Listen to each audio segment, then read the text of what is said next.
And hello, ladies and gentlemen. This is currently game 3. Uh-oh! Oh my god! If you look at the top of the map, it looks like Koll's first drone went behind the mineral patch, got possessed by the ghost of a Dragoon. Um, but everything else now seems to be going well. We have Kolll spawning as the blue Zerg pieces at the top, and we have at the bottom the green Terran pieces of Fenix. So, I mean, it's kind of funny to say this, but really, I feel like the bottom position is way better than the top position on this map, because you can get a lot more tight walls at your expansion, and it's a little bit easier to manage, to be honest. Yeah, I definitely agree. I just want to throw out that Kolll spawned as the color you turn into when you leave the game. Perhaps a little foreshadowing on what's going to happen in this match. Yeah, probably going to see a disconnect midway through, but Fenix, because he just loves the game so much, he's going to continue playing. We're going to get to watch him rack up as many points as possible.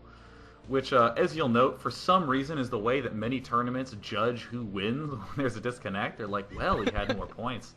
So that's why I always try to go for as many point maximizing builds as possible.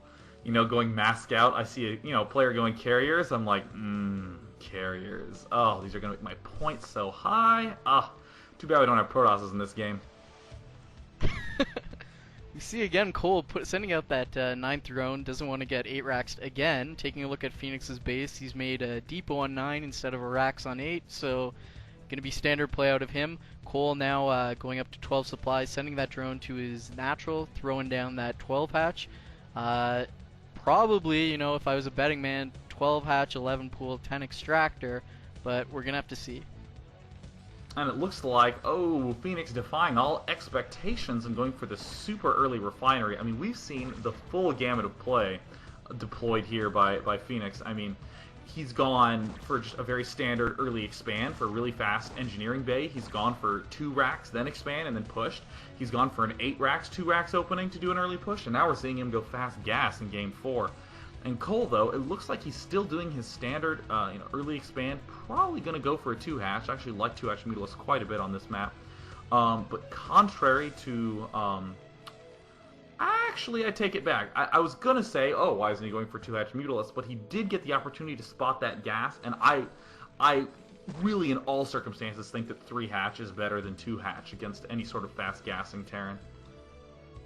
Yeah, I got to agree. And we see the first factory going down before depot, so he's going to get that vulture out very quickly. Going to be able to do a little bit of annoyance. That's one of my worst fears, is vultures as a Zerg player. That SCV at the natural blocking the hatchery there, that's always annoying. So we see Kolll doing the Korean version of 3 hatch, which is kind of mutated over the years. At one point it was 12 hatch, 11 pool, 13 hatch, 16 gas. Now that gas is getting pushed back so that everything comes out quicker. We see he's getting the gas at 12, now transferring the drones out, and I mean, everything looks pretty standard. Just 2 Marines pushing out to deny any scouting from Fenix. Factory's about to wrap up. He's landing that barracks to give him a little more control out of his natural until the vulture gets out. Everything's looking fine. It's a little unfortunate, though, that Fenix took guys out of gas, because that kind of betrays your build.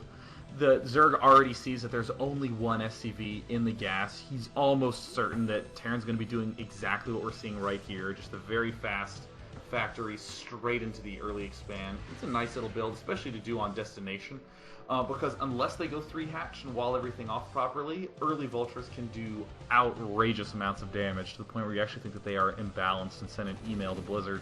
But this is something that is kind of bugging me. Notice that we're at 18 of 18 food up here at Koll's base. Oh, we see some Zerglings doing a little bit of stuff in the middle, but no big deal. We're at 18 to 18 food is Kolll. We still haven't made an Overlord. Yeah, is there an Overlord that's going to be made? Yeah, only now is there going to be an Overlord made. I mean, that's an incredibly late Overlord. Yeah, that is surprisingly late. Kolll is usually on top of his mechanics and on top of his build, so a little bit strange there. You see the first vulture cleans everything up, sunken colony up. He could make a little run around the natural, or around the minerals. I don't mind doing that. He's putting on a little bit of damage here, and Kolll completes the wall with a Hydra Den. He's probably worried about any sort of speed vultures running past, so he wants to block that up, have the option of making Hydras if vultures get into his main.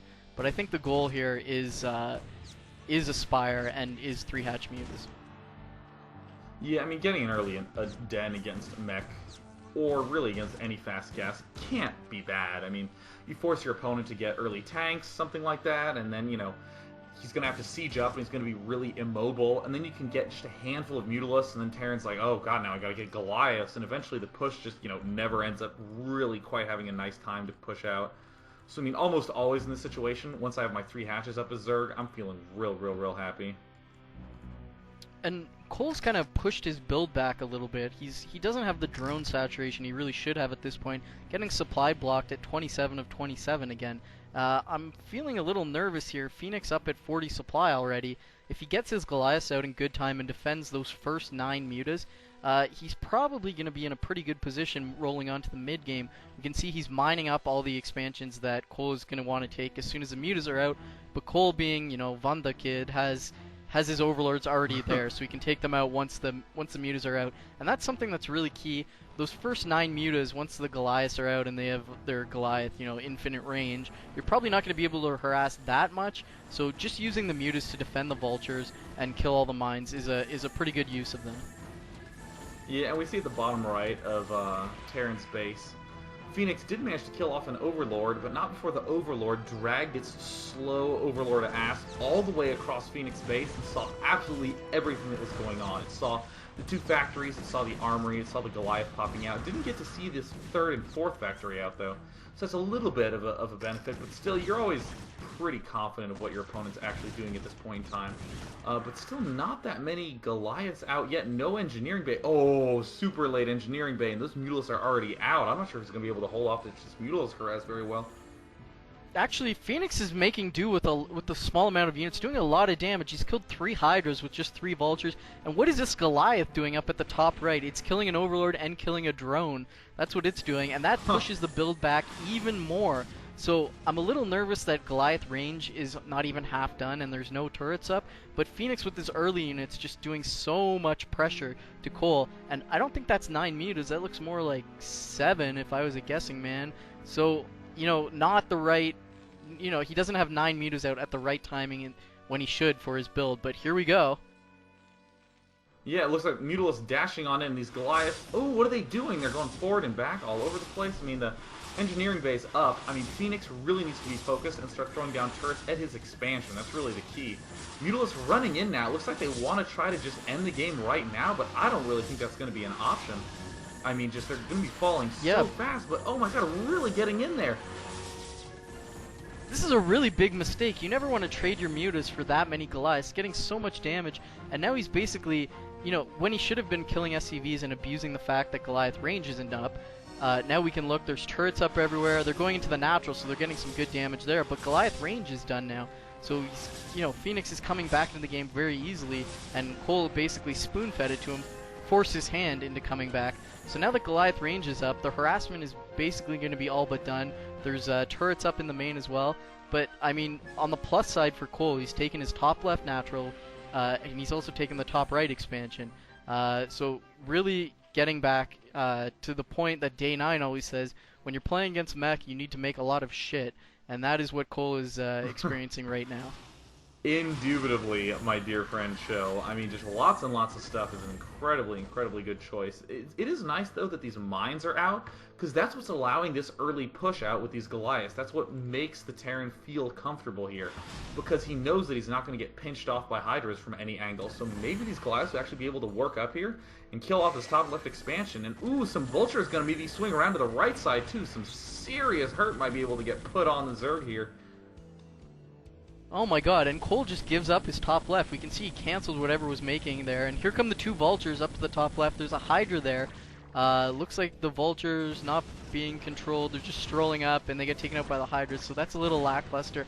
But in the meantime, Fenix can be very happy that he's taken out the top left, and that top right is not mining at saturation, and Kolll once again in negative supply, losing an Overlord. He's got Hydra speed now, and it looks like the Mutas and Hydras are streaming over here. Fenix knows that, and he sits on the high ground where the Hydras can't be that effective. Very nice play. Walking into a mine! Oh my god, somehow the mine doesn't go off.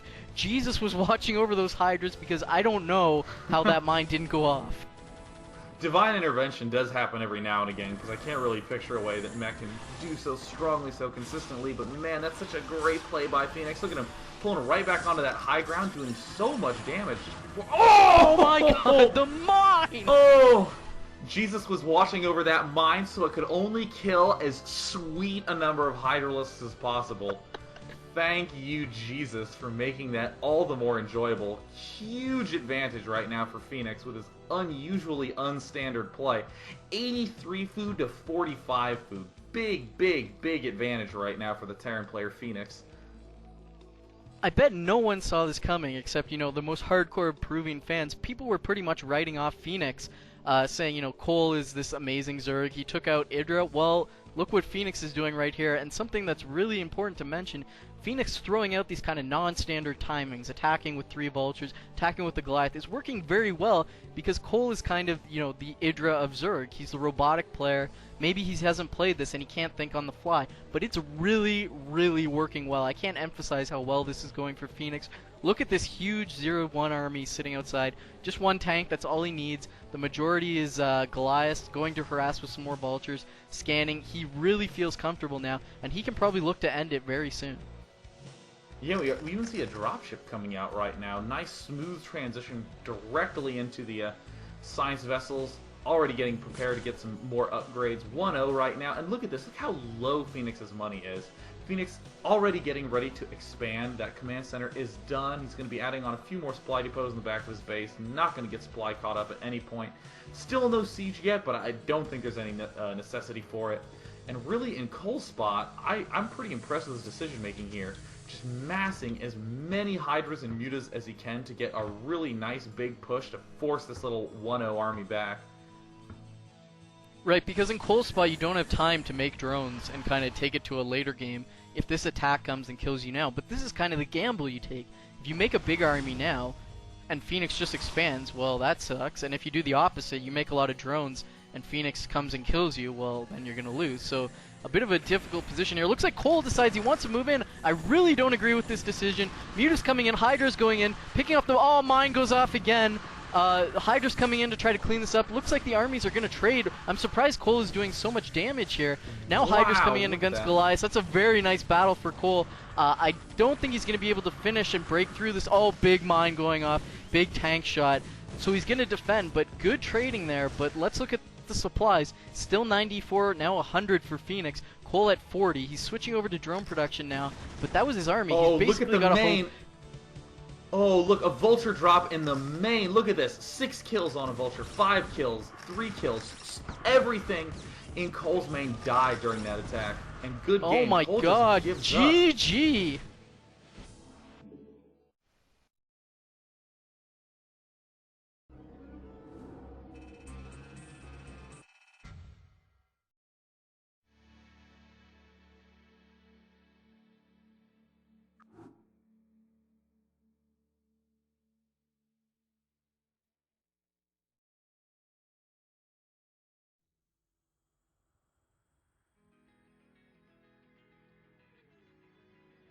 And this is what happens in StarCraft when we say anyone can beat anyone. We just saw it here, and I mean, Fenix made a fan out of me in that game. He played very cleanly, and more so, he played very smartly. He didn't just fall into the trap of, you know, being robot food to Kolll. He basically switched it up, and it worked really well, and this is the result. Very, very nice play by Fenix. I can't emphasize how well he played.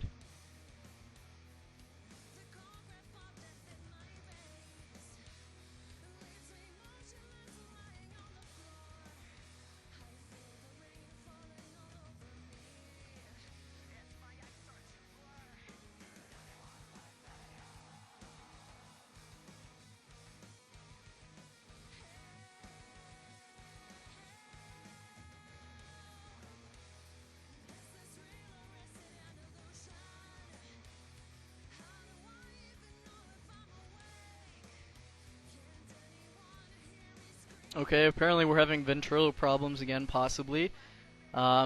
Just doing a little house cleaning here. If you can't get enough of StarCraft and you're looking forward, we've got Live on 3, the kind of weekly show that DJ Wheat hosts. Kennigan and Hotbit are going to be on, talking about Team Liquid, talking about the TSL. That's going to happen at 4 p.m. Eastern, which it is 4:10 Eastern right now. So that's going to happen right after the TSL. Looking forward to next week's cast. Next Saturday, we're going to have Artosis and Tasteless back casting. That's going to be Jianfei, a TSL 1 winner. Everyone's wondering what kind of state he's going to be in. He's going to be taking on Artosis' Mexican child, Gosi Terran. So that's going to be happening on Saturday. And we're also going to see what state Red is against Castro. Red choosing to play ZVZ instead of TVZ. Everyone wondering, was that the right choice? Day 9 and myself are going to be back next Sunday. We're going to be casting Mondragon against Braddock. Braddock, the Terran who wowed everyone last TSL. Taking JF to Game 5. Really incredible TVZ out of that guy. And we're also going to have White Raw against Cabal. Cabal made it into the TSL, taking out Straylock. No one gave him a chance. No one's giving him a chance against White Raw, but anything can happen. We've seen that today. So make sure you tune in for that. And what happens to these players who've won today? Well, Noni is going to be taking on Idra in the round of 8. That's just gonna, I can't even get my head around how monstrous a match that is. And Fenix is going. Yeah, seriously, talk about some bad luck there, running into Idra again. And Fenix is now going to take on the winner of Braddock and Mondi. So that's what we have looking forward. Thank you, everyone. Make sure you tune in next week because we're going to have the same monstrous games. And yeah, we'll see you next time.